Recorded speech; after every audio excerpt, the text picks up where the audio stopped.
Good morning. Good morning. It's very good to be with you. I heard from Hazel a little over a month ago about the possibility of joining you today, and very, very grateful. Thank you for the beautiful, inspiring song.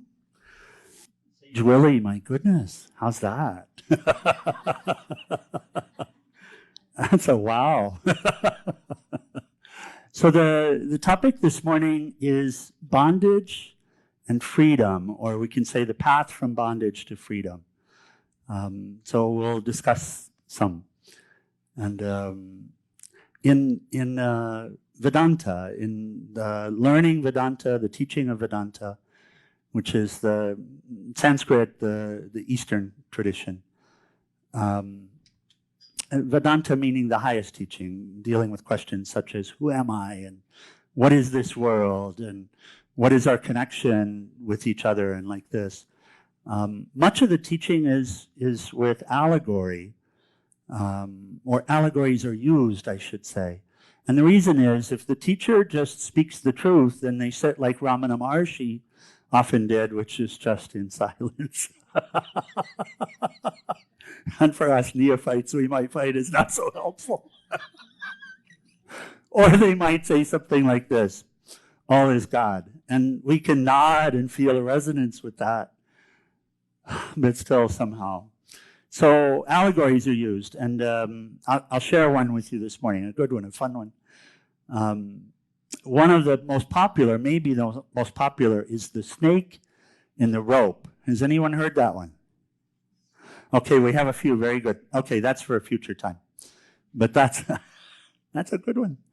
This one speaks to bondage and the nature of bondage.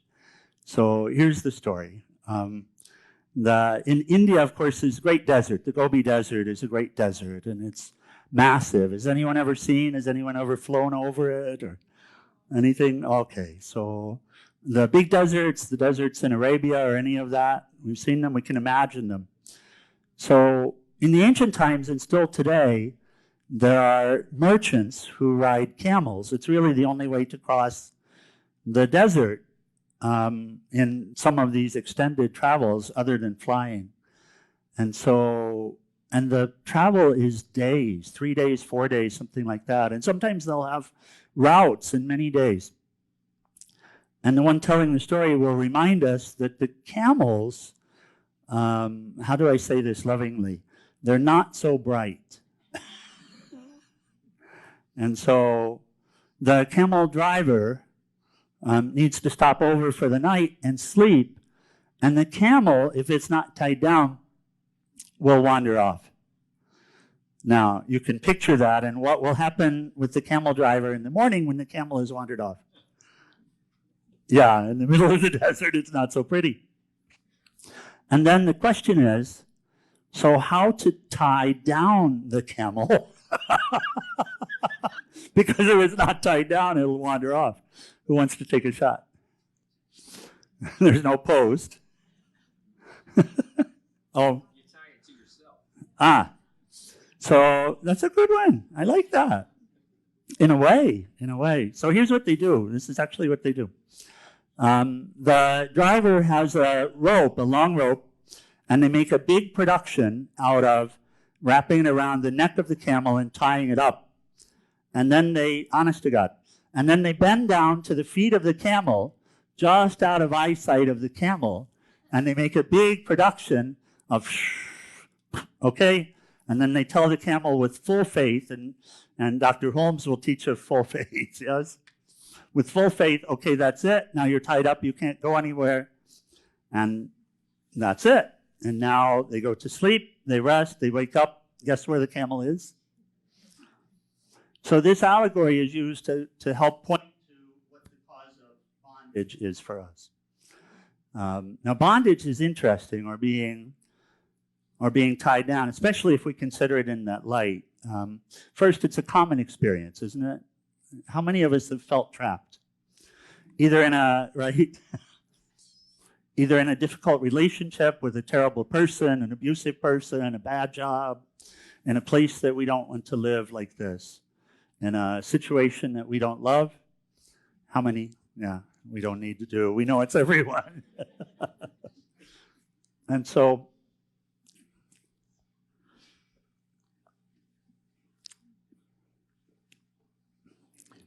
ultimately, in Vedanta, we deal with this.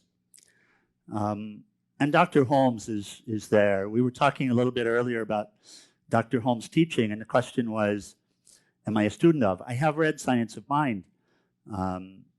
And honestly, it's universal teaching. Sage Willie, as you pointed out, also universal teaching. Also universal teaching. And Vedanta, the same. So to hear that the bondage is actually within ourself instead of outside of ourself is very interesting, and we'll process it in different ways at different times. But this is actually the teaching, is that the only thing that's binding us is an idea that we're bound. A persistent idea that we're bound. Persistent. Persistent idea, we could say, of lack, that we're missing something. And you know, it's not even an idea so much as a feeling. Often when we hear these teachings, we'll think, well, I'm not walking around thinking I'm the body, which is true. But we're walking around living as if we are, which is even more pernicious, even more pervasive, even more challenging. Because if it were a thought, we would simply replace the thought. But it's many thoughts, it's interconnected, it's interwoven, interrelated. But Vedanta would say, actually, though, that is the issue, that the bondage is, we could channel Dr. Holmes, the bondage is thinking that we're bound. And freedom is thinking that we're free. And he would say, without a doubt, thinking that we're free without a doubt, without a counter thought, without any other thought about it. Because if there's no counter thought, since thought creates our reality, then if I think I am free, I'm free. Interesting, isn't it? So to try to bring some practicality to it, there's some examples that came as we were driving over this morning. Because we're not dealing with a repetitive thought, we're actually dealing with a feeling. It's in Sanskrit, there's a word, ahamkara. Ahamkara means ego. And ego. And so we have ego sense, which is really a feeling of being separate, or a feeling of lack, or a feeling of missing out, a feeling of being incomplete. It's not real. We call it an effect of Maya. It's avidya, or ignorance, or primal nescience, like this. It's a feeling. And in the company of this feeling, here's what happens, and we can play this out. Let's say we're just living, and we're just in the day-to-day of life. Have you ever experienced this? And you're talking with a dear friend, and you say something that the dear friend misunderstands your intent on. Have you ever had that happen? And they get upset. And they say something back to you. Has that ever happened? And now you get upset. And you say something back to them. Yes? And after a while, has it ever happened that you both get very angry with each other and you say terrible things to each other? And then you get up and you say to yourself, you know, this person's always been like this.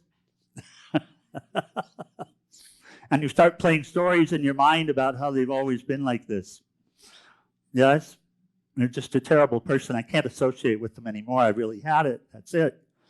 And this can happen, you know, with a partner, someone that you've only known a few weeks. It can happen with someone that you've been with, husband or wife, for a few years, 40 years, 50 years, yes? And what happens is when this plays out, and then especially when we say that's it, what happens within the psyche? There's a knot. This is Thich Nhat Hanh. He addresses it this way, and it's really a beautiful way. In yoga, we call it a scar, but we can say, or blockage. So we can say a knot, and a knot is tied inside. A knot is tied inside the psyche. Now, how do you know the knot is there? Well, the next time you think about that person or see that person, what do you experience? Right. And by the way, how long do you have to remind yourself that you don't like them? Because there's something in you that's also saying, give it up already. Is it so? Is there something saying, enough of this? Just let it go, forgive them, be done with it, forget about it? Yes, do we experience that too? Life is funny.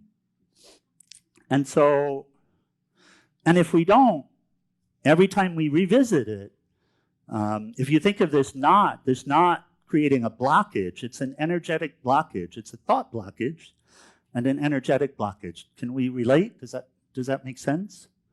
And it's a stoppage of the free flow of spirit, as it were, of the free flow, of free-flowing life. And there, when it hits that, it stops, as it were. So it's blocked, bound, and we feel trapped. When we feel trapped in a situation with a person, it's only because we're with a person that we have a lot of knots with. Because who is the person really? You see, if we see the person really, truly as spirit, as soul, as we're wishing to see ourselves and as we're wishing to see all, then what's the problem? Right? So this is where we get caught up. This is where we get caught up in this bondage, for practically speaking, is like this. Let's say that there's a pretty guy or a handsome man, and we're just fine with our partner. We're just fine. We've had some problems. We'd have some bumps. We have a lot of knots by now. And then we see a pretty girl or a handsome guy. And it seems so innocent. And all of a sudden these thoughts come forward about, And let's say we have a sexual relationship in the mind, in the brain. And we say, well, it's only in the mind. It's no big deal. It was just that. And I didn't really do it. But you see the knot that comes? Jesus used to talk about this, he said. And that was a hard one to understand. It was a very hard one for me to understand, that's for sure. But I tied a lot of knots. And so the knot is tied there. And let's say that the thoughts go a certain direction, and and there's a voice inside saying, it's okay, it's not a big deal, my partner really is this, and oh, wow, this could be amazing. And there's a voice. And then, oh my God, food. Food. One that we're dealing with all the time, our relationships with food. You see? We smell something, we think of something, we salivate? Not. And all these knots, these become the persona. Money? Who has enough money? Who has plenty of money? Okay, thank you. I don't have any, which turns out to be plenty. That's about the only way to deal with it. It's all God's. It's a form of God. It's a form of energy. So this is really the bondage. Just practically speaking, this is the bondage. We're not bound outside. We think that we're bound outside.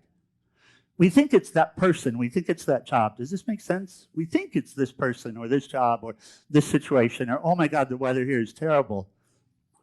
And we're caught up in a thinking that something else will be better, as if something else will magically make us happy forever. This is Maya, by the way. And Maya, by the way, is a form of God. When we realize that, that's pretty freaky. That we're never apart, we're always in spirit, as it were. And so, but it works this way. If you were to design some way to separate us, you would see that since we are unity,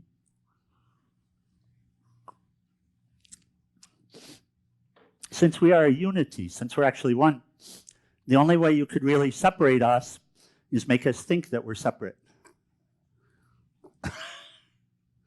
And that's Maya.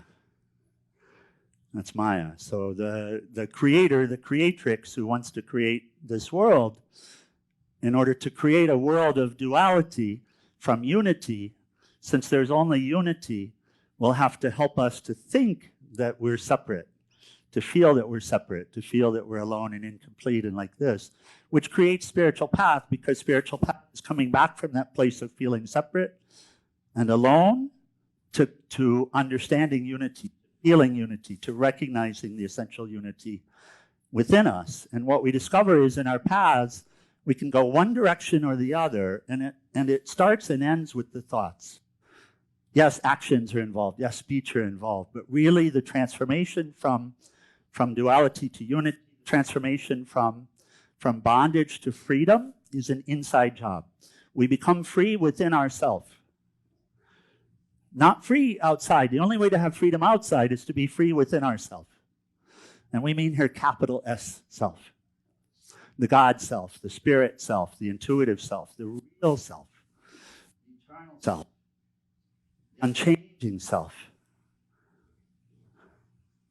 the wisdom self, the Ananda self, the bliss, the forever bliss that we've been seeking is really capital S self. Ananda, Anandoham, we say in Sanskrit. Shivoham, Anandoham. I am that Shiva. I am that absolute. I am that bliss. I am that wisdom. I am that knowledge. I am not separate from God. I and the Father are one. Truth. And yet we found ourselves separate, and that's bondage. When we're separate, we're bound. That's the bondage. And it's the little things that bind us. Does that resonate in some way? It's how we're processing the events of the day. And it's only ignorance. It's not that anyone's bad or mean or even though there's so many terrible acts in the world, it doesn't start there. It starts so simply because we feel ourselves to be separate, and then we act upon it, and then the knots come, and more knots and more knots, more knots, and then we feel trapped. Oh my God, we feel so trapped at times, yes? It's horrible. And the way out is to turn it around. The way out is the way we got in. The mind is not our enemy. It behaves as one when it's company of and ruled by the feeling of being separate. The mind is both friend and enemy based upon who the mind puts on the altar. If the mind puts the ego sense on the altar and worships the ego sense, the feeling of being separate, then it's as if an enemy. This is Bhagavad Gita. If it places the Christ on the altar, the intuitive self, the capital S self, the wisdom, God, Brahman, Allah.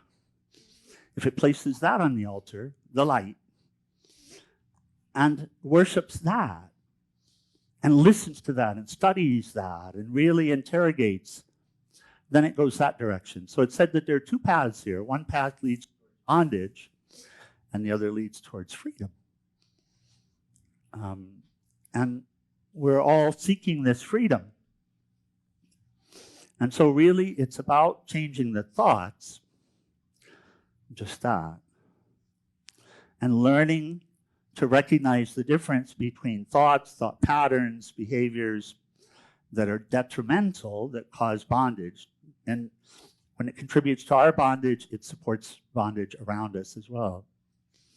Or choosing thoughts, behaviors, speech, etc., that lead towards freedom. It's in this way, it's simple. And ultimately, freedom is knowing who you are and not forgetting, living in it, abiding in it. Ultimately, this is freedom. And since it's who we are, of course, everyone can do it. In closing, I would just like to share from a great saint.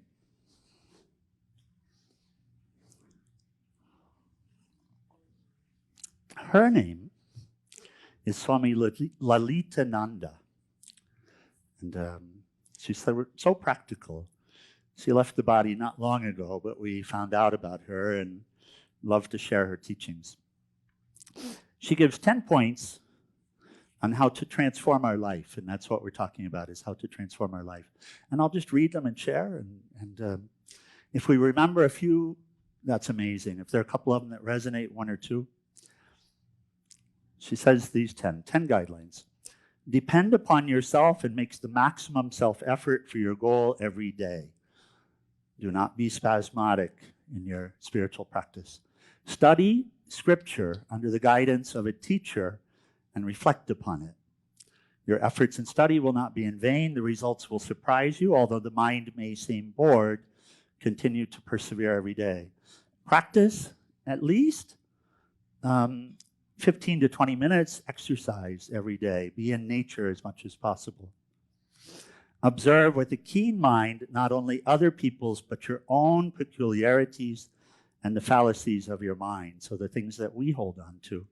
Let your mind remain open as the arms of the oak tree that welcomes it to all types of weather and creatures of the forest. But take caution, see and act with discrimination and dispassion. Control your sentiments for the pleasures of the world. Beware attachment. Understand the futility of shallow and superficial love, and having risen above the body, reach for the divine love of God that will carry you beyond the despair of the world process and its ensnaring entanglements. Overcome the negative functions of the mind in terms of doubt, fear, shyness, grief, pride, selfishness, and love for the pleasures of the senses. Overcome these by directing your mind to the creative horizons of your inner life. Develop mental detachment from family and friends. This one's so easily misunderstood. We're just talking about the body. Get to know them in spirit. Avoid bad company, unnecessary talking, and keep good association, or satsanga. So find a way. It exists. Develop increase in concentration of mind and meditate on God, and keep your goal of enlightenment, self-realization, freedom. In Sanskrit, mumukshutva, burning desire for freedom brings the way to us. Keep that goal before your view. Know that you can do it.